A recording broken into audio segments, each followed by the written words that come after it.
अखिल भूमंडलीय सर्वशिरोमणि मुनि समाज के संस्थापक आदि मुनीश्वर योगेश्वर सद्गुरुदेव शिव मुनि महाराज की जय। उपस्थित मुनि वृंद, साधु सज्जन वृंद, संत वृंद, साधक वृंद, आध्यात्म ज्ञान के जिज्ञासुओं और प्रेमियों, सभी श्रोता वृंद, आप सबको मेरा कोटिशः नमन, सप्रेम जय जीव। ईश्वर स्वयं नहीं कहता कि वह कैसा है। ईश्वर मनुष्य की कल्पना है। जैसे जैसे मनुष्य के विचारों की उन्नति होती है वैसे वैसे वह अपने ईश्वर को सूक्ष्माति सूक्ष्म बनाता चला जाता है और अंत में इतना सूक्ष्म बना डालता है कि सर्वथा निराकार और शून्य रह जाता है। ज्ञान बढ़ते बढ़ते लोग अपने विचारों को भी सूक्ष्म अति सूक्ष्म करते चले जाते हैं और अंत में ईश्वर को निराकार और शून्य मानते हैं। कौन तर्क करे किसके साथ? हाँ, कौन किससे बोले और क्यों सिर फटाए? अरे तुम्हारी मर्जी बोल के छोड़ देते हैं। वास्तव में ईश्वर दिखलाई नहीं पड़ते, वो सब जगह हैं और अवश्य हैं और वो सर्वशक्तिमान है। मान लो, नहीं तो तुम्हारा पाप होना निश्चित है ना। ऐसे समझा देते हैं, लोग डर जाते हैं। चाहे कोई माने अथवा ना माने, हम तो ईश्वर को अवश्य मानेंगे, ऐसी बातें चलती हैं। तो सदगुरुदेव उदाहरण दे रहे हैं ना। एक राजा के यहाँ 2 जुलाहे आए। कपड़ा जो लोग बनाते हैं उनको जुलाहा कहते हैं। 2 जुलाहे राजा के पास आए। दोनों बड़े चालबाज थे, ये बहुत ही चतुर और चालबाज थे, है ना। राजा से कहा, हम इंद्रलोक के जुलाहे हैं। बहुत बड़ी बात हो गई। उन्होंने राजा से कहा कि हम इंद्रलोक के जुलाहे हैं, यहाँ वहाँ के नहीं, वो इंद्रलोक से आए हैं, वहाँ के वो जुलाहे हैं, वहाँ के कपड़े बुनते हैं। हम वह कपड़े यहाँ भी बुन सकते हैं, है ना, जिन्हें महाराज इंद्र पहनते हैं, है ना। आप कहें तो हम वहाँ जो कपड़े बुनते हैं वो यहाँ भी हम बुन सकते हैं, जिनको महाराज इंद्र पहनते हैं। अब राजा क्या सोचते होंगे, आप सोचिए, है ना। हाँ, एक बात है, इसकी बुनाई में खर्च बहुत अधिक है ना। हम तो इंद्रलोक से आए हैं और इंद्रलोक के जुलाहे हैं और वहाँ जो कपड़े बुनते हैं उसको यहाँ भी बुन सकते हैं जो महाराज इंद्र पहनते हैं, लेकिन इसमें ये बात है कि बुनाई में खर्च बहुत अधिक है। राजा ने कहा, कुछ परवाह नहीं, रुपया लो और हमारे लिए भी वही कपड़े बुनकर और सीकर तैयार करो जो इंद्र महाराज पहनते हैं। अब राजा ने आदेश दे दिया। रुपये की परवाह मत करो, कहते हैं, जो जितना जरूरत है तुम ले लो और कपड़े बुनकर और सीकर भी तैयार कर दो जो महाराज इंद्र पहनते हैं, मेरे लिए तैयार करके लाओ, है ना। जुलाहे कपड़े तैयार करने के लिए उद्यत हो गए। जुलाहे भी तुरंत कपड़े तैयार करने के लिए उद्यत हो गए, तुरंत करने के लिए तैयार हो गए। एक बहुत बड़ा मकान इन्हें अपना कारखाना खोलने के लिए खाली करा के दे दिया गया। बहुत बड़ा मकान दे दिया गया इनको खाली करा करके कि वहाँ पर वो अपना कारखाना स्थापित करें। धीरे धीरे कई लाख रुपये कारखाने के खर्च के लिए दिए गए। धीरे धीरे रुपये देते रहे, कई लाख रुपये दे दिए कारखाने के खर्च के लिए। रात दिन कारखाने का दरवाजा बंद रहता था और रात दिन कारखाने का दरवाजा बंद रहता था। एक दिन काम देखने के लिए राजा ने अपने प्रधानमंत्री को भेजा। विचित्र बात है, सोच रहे हैं राजा, रात दिन दरवाजा बंद रहता है, तो उन्होंने अपने प्रधानमंत्री को भेजा। राजा साहब अपने प्रधानमंत्री को भेज दिए। दरवाजा बंद था। खटखटाया, दरवाजा खुला। दरवाजा बंद था तो दरवाजा खटखटाया तो दरवाजा खुला। सामने एक जुलाहा खड़ा था। उसने कहा, काम करीब करीब तैयार है। काम तो करीब करीब तैयार है। बोले, यदि आप देखना चाहें तो स्नान करके पवित्र होकर आवें।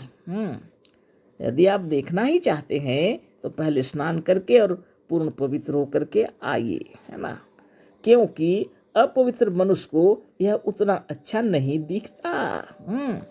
क्योंकि यह जो कपड़ा है ना स्वर्गलोक का है ना, तो पवित्र हो के आओ, क्योंकि अपवित्र मनुष्य को उतना अच्छा नहीं दिखता है।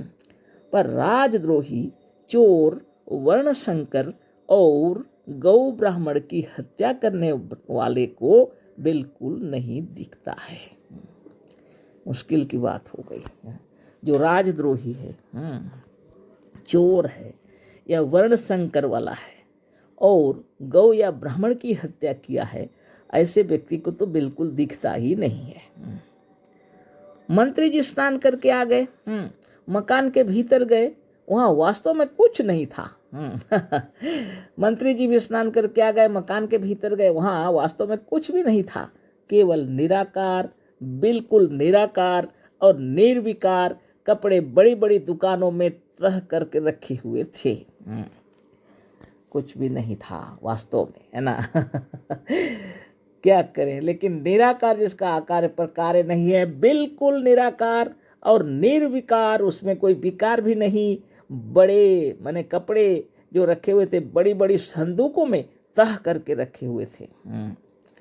बाप रे बाप। जुलाहों ने कहा तमाम कपड़े तैयार करके इन्हीं संदूकों में रख दिए गए हैं।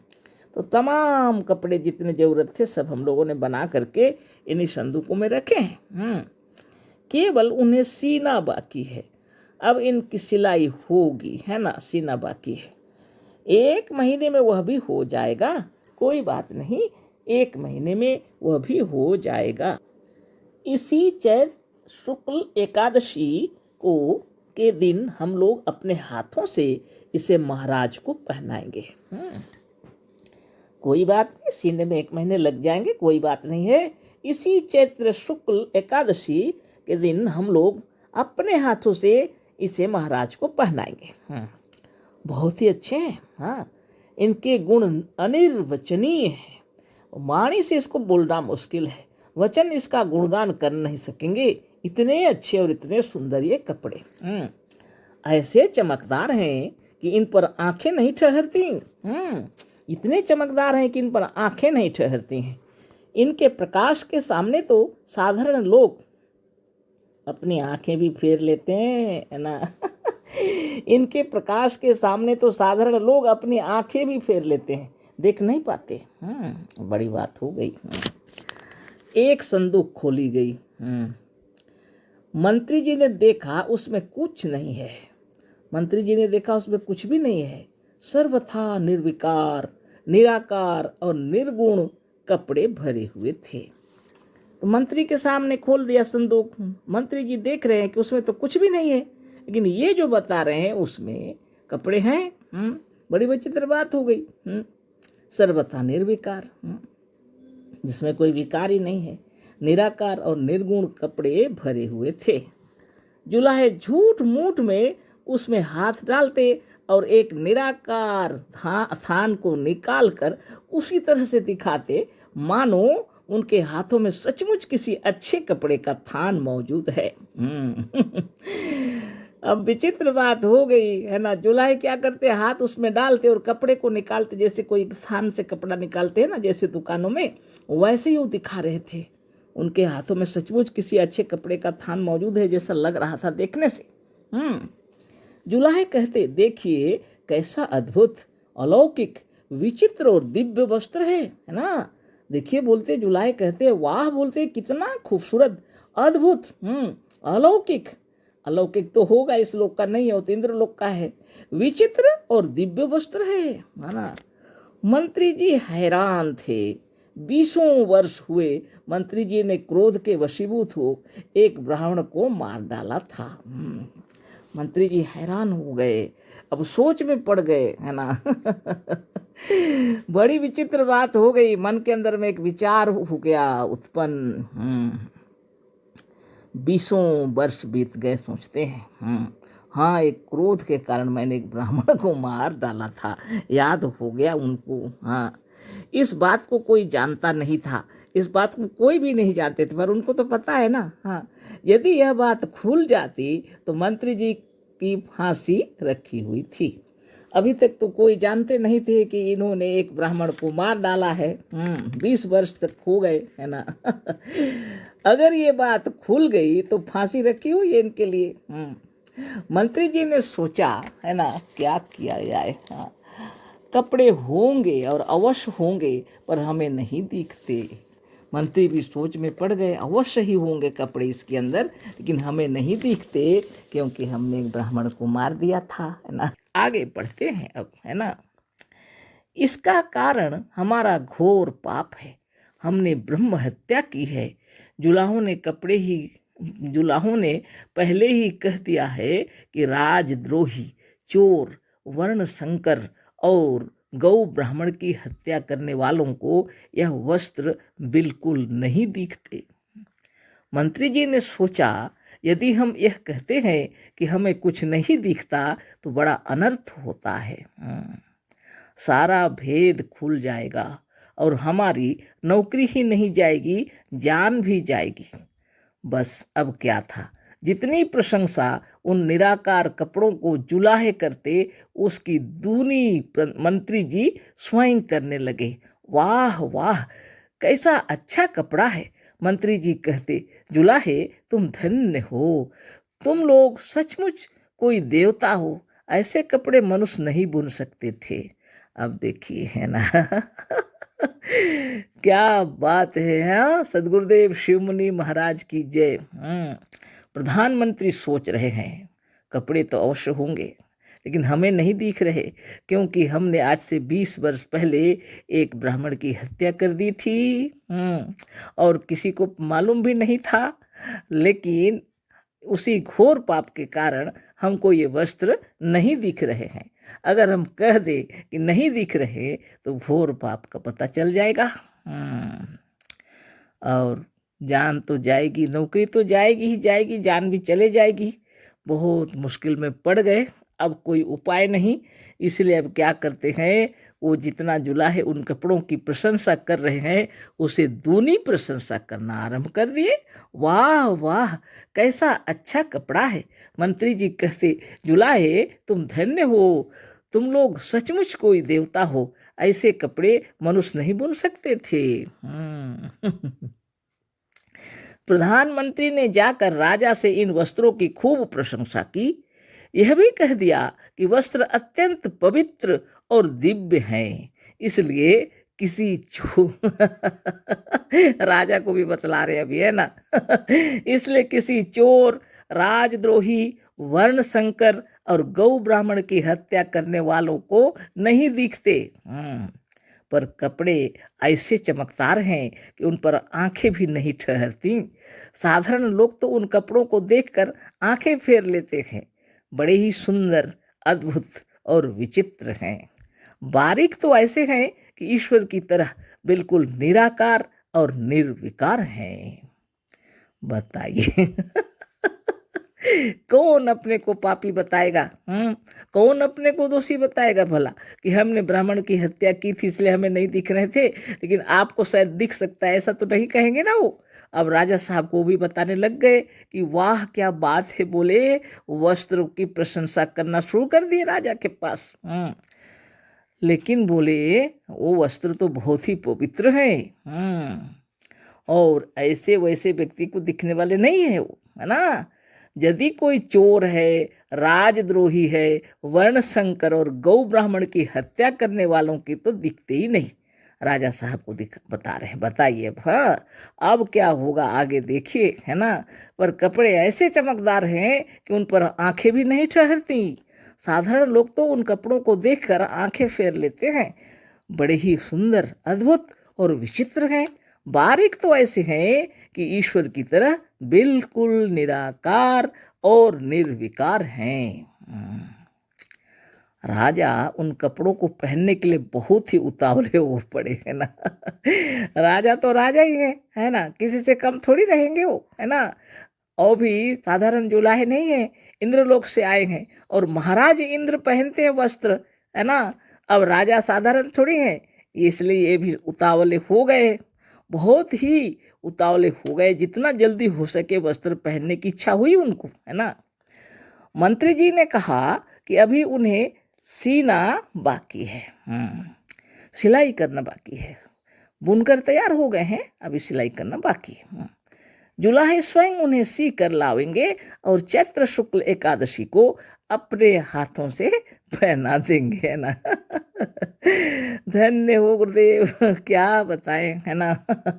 तो बोले कोई बात नहीं, बोले तैयारी चल रही है, सिलाई कंप्लीट हो जाएगा जब शुक्ल ने चैत्र शुक्ल एकादशी को वो स्वयं आ रहे हैं और अपने हाथों से आपको वस्त्र पहनाएंगे।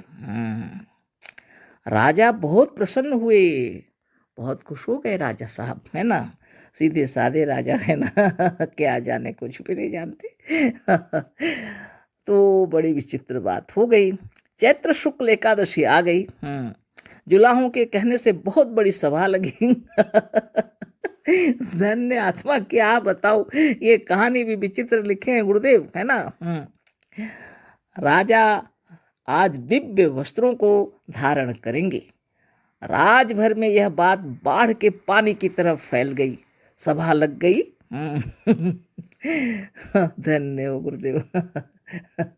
क्या हम बताएं।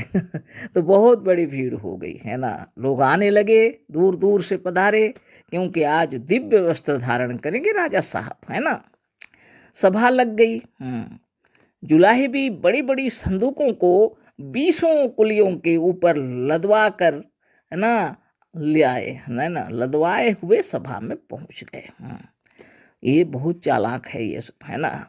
तो ये संदूक सबको उठवाए हैं, 20-20 कुली ले उठा करके ला रहे हैं। बड़े बड़े संदूक हैं। संदूकें उतारी गई।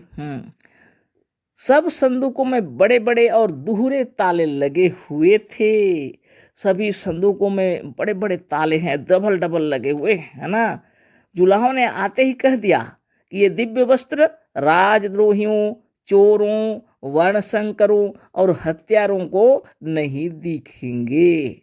अब सोचिए, राजा साहब तो युद्ध करते ही हैं। कितनों की हत्या तो कर ही चुके होंगे।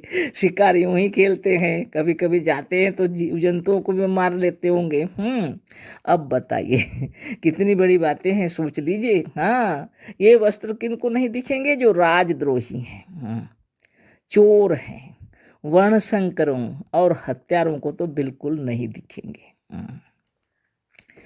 जुलाहों ने राजा से कहा कि आप स्नान करके खूब पवित्र हो लें, है ना।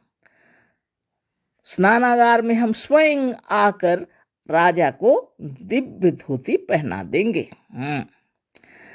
महाराज जब स्नान कर चुके तो जुलाहे बुलाए गए। जुलाहों ने संदूक खोली और एक निराकार, निर्विकार और दिव्य धोती को उसमें से निकालकर स्नानागार में जाकर धोती की भूरी भूरी प्रशंसा करते हुए राजा को अपने हाथों से पहना दिया। राजा चकित थे। जुलाहे ने वास्तव में कुछ नहीं पहनाया था। राजा नंगे खड़े थे। राजा ने स्मरण किया कि लड़कपन में हमने मिठाई चुरा कर बहुत खाई। राजा बेचारा क्या करे, बचपन की याद आ गई, है ना। उन्होंने सोचा बचपन में हमने मिठाई चुरा कर बहुत खाई है। अब तो यही बात होगी, सोच रहे हैं, है ना। शिकार खेलते समय भूल से राजा के वाणों से एक गाय भी मारी गई थी। वर्ण संकरता वाली बात तो स्मरण करते हुए राजा कांप उठे। वर्ण संकीर्णता वाली बात सुनकर तो हृदय कांप उठा राजा का। उन्होंने अपने मन में कहा कि वस्त्र अवश्य होंगे पर हमें नहीं दिखते। राजा भी चकित हो गए, है ना। सोचिए, एक राजा भी भ्रमित हो गए, है ना। सोच लीजिए, है ना। सोच रहे हैं वस्त्र अवश्य होंगे पर हमें नहीं दिखते। राजा ने कहा मुश्किल है, हम तो पढ़ भी नहीं पा रहे। राजा ने कहा कि यह बात प्रजा पर या सभा के लोगों पर प्रकट हुई तो बड़ी लज्जा की बात होगी, है ना। सब जान जाएंगे राजा निश्चय ही चोर होंगे, या तो वर्णशंकर वाली बात होगी, या तो हत्यारा होंगे। कुछ तो होगी, गाय मारे होंगे चाहे ब्राह्मण। ये बड़े लज्जा की बात हो जाएगी ना राजा के लिए। अतः राजा ने भी धोती की प्रशंसा करनी आरंभ कर दी। राजा अब काहे के लिए पीछे रहेंगे, वो भी अपनी धोती की प्रशंसा करने लगे। जुलाहों ने कहा कि अब सभा में चलिए। धन्य हो गुरुदेव।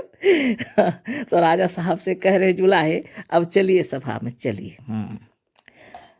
बाकी कपड़े वहीं सभा में पहनाए जाएंगे।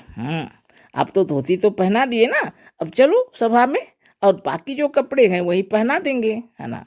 राजा सभा में आए और सिंहासन पर बैठ गए, है ना। राजा साहब आए और सिंहासन पर बैठ गए। अद्भुत गुरुदेव। कुछ लोगों ने राजा को नंगा देखकर अपना मुंह फेर लिया। कैसे देखेंगे उनको, हाँ, तो अपना मुंह फेर लिए। जुलाहे ने कहा कि देखिए, यह लोग इस दिव्य धोती की प्रकाश और चमक को देख भी नहीं सकते हैं। अब इनकी चालाकी देखिए। जुलाहे कह रहे हैं, देखिए बोल रहे हैं, इस दिव्य धोती की प्रकाश और चमक को तो देख नहीं सक रहे लोग, है ना। अतः सभा के बहुत से लोगों ने धोती की प्रशंसा करने आरंभ कर दी। अब सभा के बहुत से लोग धोती की प्रशंसा आरंभ कर दिए। आगे अब जुलाहा एक एक वस्त्र निकालता और निकालते हुए इस निराकार वस्त्र की खूब प्रशंसा करके राजा को पहना देता। इधर जुलाहा प्रशंसा करता, उधर तमाम सभा के लोग तारीफ का पुल बांध देते थे। क्यों नहीं, है ना। भला कौन अपने को वरशंकर वाला कहेगा कि चोर समझेगा, कहेगा दुनिया के बीच में चोरी है, असंभव है, हाँ, कि गौ हत्या किया है कि ब्राह्मण हत्या किया है। बाप रे बाप, इतना महापाप, तो काहे के लिए कहे। इसलिए अच्छा है कि प्रशंसा करते रहो, है ना। आगे देखिए, सब कपड़े पहना दिए गए। सभा के सब लोगों ने इस निराकार कपड़ों की पेट भर स्तुति की। खूब प्रशंसा कर रहे सब लोग, है ना। आप सोचिए, राजा साहब जब भ्रमित हो गए, औरों की क्या कहना, औरों के विषय में क्या कहना, और राजा साहब सोचिए, वो सोच रहे हैं कि निश्चित रूप से वस्त्र हैं, लेकिन हमको नहीं दिख रहे, है ना। और लोग क्यों, वो लोग भी सोच रहे हैं, अगर राजा साहब को पता चल गया कि हमने गो हत्या की है कि ब्राह्मण हत्या की है कि हम चोरी और देशद्रोही ये सब है, तो फिर बचेंगे कैसे। सब प्रशंसा करने लग गए। बहुत बड़ी बात है, देखिए किस तरह संसार में होता है। इधर जुलाहा प्रशंसा करता, उधर तमाम सभा के लोग तारीफ का पुल बांध देते थे। सब कपड़े पहना दिए गए। सभा के सब लोगों ने इस निराकार कपड़ों की पेट भर स्तुति की। आर्य समाजी दरबारियों ने बड़े गर्व के साथ कहा कि इसी तरह से हमारे निराकार ईश्वर भी सत्य हैं, पर अयोग्य उन्हें नहीं देख सकते। एक राजभक्त ने कपड़े की स्तुति करते हुए यहाँ तक कह डाला कि इन कपड़ों की स्तुति शारदा और सहस्र मुख वाले शेष भी नहीं कर सकते। इन कपड़ों की महिमा अपार और अनंत है। जुलाहे अनंत धन पारितोषिक में लेकर चले गए। वो तो आराम से चले गए रुपये पैसे लेकर, है ना। बहुत उनको मान सम्मान के साथ विदाई भी कर दिया गया। राजा ने कहा कि आज हमने इन वस्त्रों को धारण किया है, इसकी खुशी में नगर कीर्तन होना चाहिए।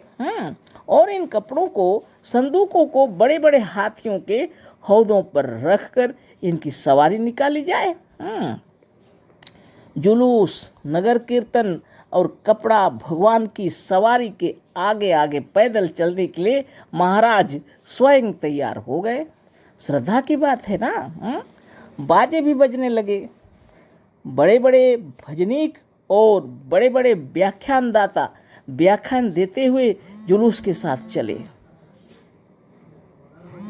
बड़ा समारोह हुआ, बड़ी धूमधाम के साथ सवारी निकली। राजा स्वयं बड़ी दिव्य वस्त्र धारण किए हुए जुलूस के आगे आगे जा रहे थे। जिसने कहा कि राजा के शरीर पर वस्त्र नहीं है, उसकी गर्दन काट ली गई। जिसने भी कहा कि राजा के शरीर पर वस्त्र नहीं है, उसकी गर्दन काट ली गई। क्योंकि राजा की समझ में उन दिव्य वस्त्रों को ना देखने वाले हत्यारे, चोर, विद्रोही और वर्णशंकर थे। सब चुप थे और जो बोलता था वह इस अद्भुत वस्त्र की प्रशंसा में ही बोलता था।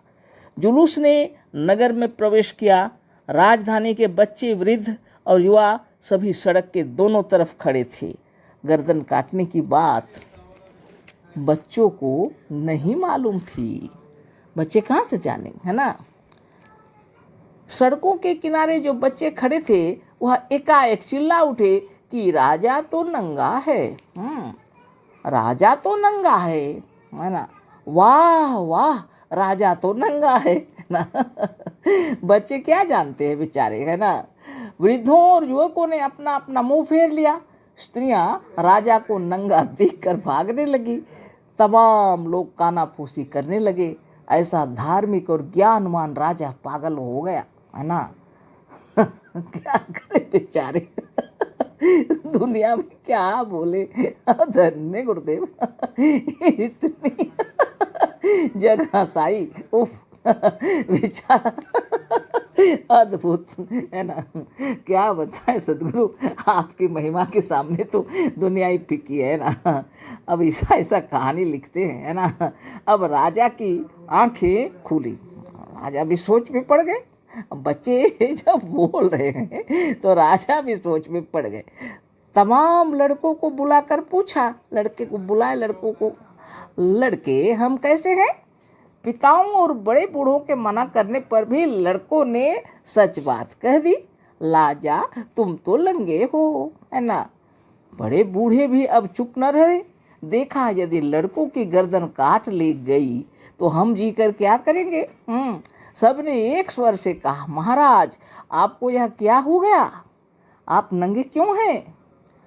अब तो मंत्री जी ने भी कहा कि बड़ी भूल हुई। फिर सब ने कहा बड़ी भूल हुई।